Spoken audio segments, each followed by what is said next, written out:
And that brings us into our top 5 quarterbacks in the AFC. Went over the top 5 teams, our playoff picture, divisions. Now it's for the playmakers, the guys making the most impact on the football field.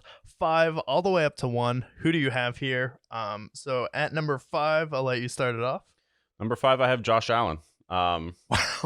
Okay. Perhaps a little bit low, but I've seen how he's performed in the playoffs. Or just there's moments where he's the best quarterback in the league, and there's moments where he is one of the worst. Yeah.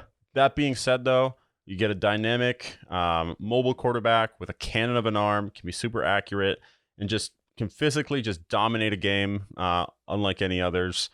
So I have Josh Allen at 5. At number 5, assuming they stay healthy and they're fully available all season long, I have Lamar Jackson. Lamar Jackson is an MVP of this league, is one of the most dynamic players in this league. He's a 10-point difference when he's on and off the field for the Baltimore Ravens. So I think with his impact, what he's been able to do with literally no weapons at wide receiver his whole career besides Hollywood Brown, and then we've kind of seen his career peter out in Arizona. I think it's definitely fair to put Lamar Jackson at number 5 for quarterbacks in the AFC. Yeah, and I actually have Lamar at 4. Just because I don't think he's had the same amount of help around him as Josh Allen's had. Did not get a Stephon Diggs by any means. And even this year, they're banking on a guy who hasn't been himself since 2016. Then you get the Rashad Batemans of the world, who is a good receiver, but always hurt. And then they went out and drafted wide receiver with their first round pick. Seems like this year, their new offensive coordinator is kind of letting it flow through Lamar Jackson the way Lamar Jackson wants him to. I expect Lamar Jackson to have a bounce back year. So I have Lamar at 4. And then at number 4, I have Josh Allen.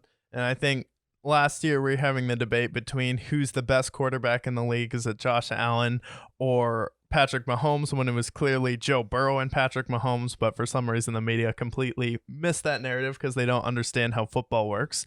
But I have Josh Allen at number 4 because he's still been one of the top 3 quarterbacks, I feel like, over the past few years.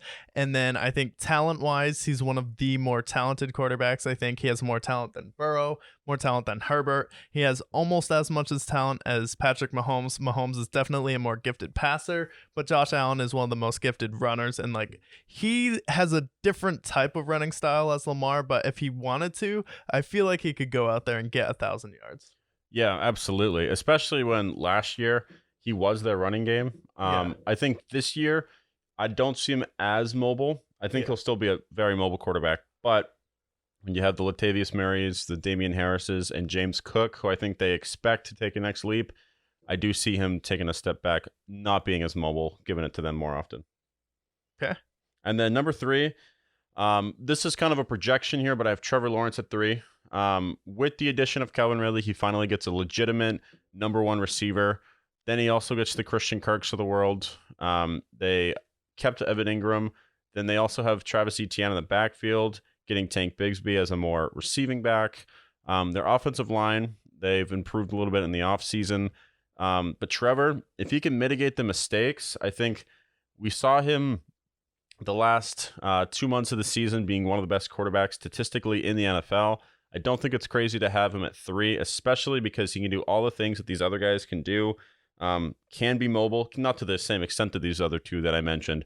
However, I think that if he can mitigate the mistakes, maybe throw 10 to 12 picks rather than leading the league as he did before, I have Trevor at 3.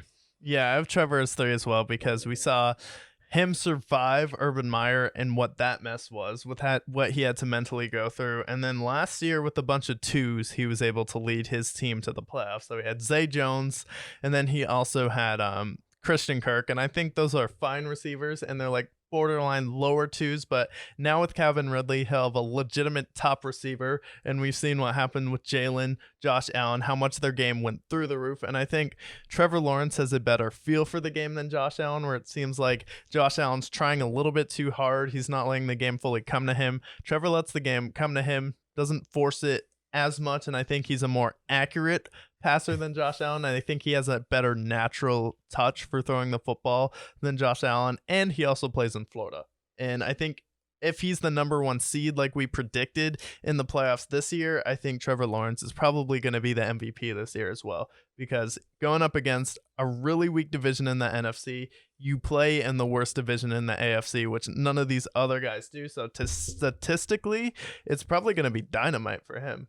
Oh, absolutely.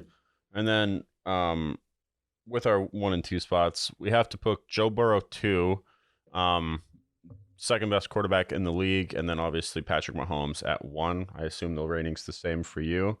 Yep. Until anybody goes to take the throne of these 2 quarterbacks, this is the rivalry. This is the Peyton Manning and Tom Brady. This is the generational rivalry that we've always been enamored by, and seeing these 2 again, probably facing off potentially in the AFC title game, if not just meeting again. It seems like whoever's going to win the Super Bowl is going to have to run into one of these 2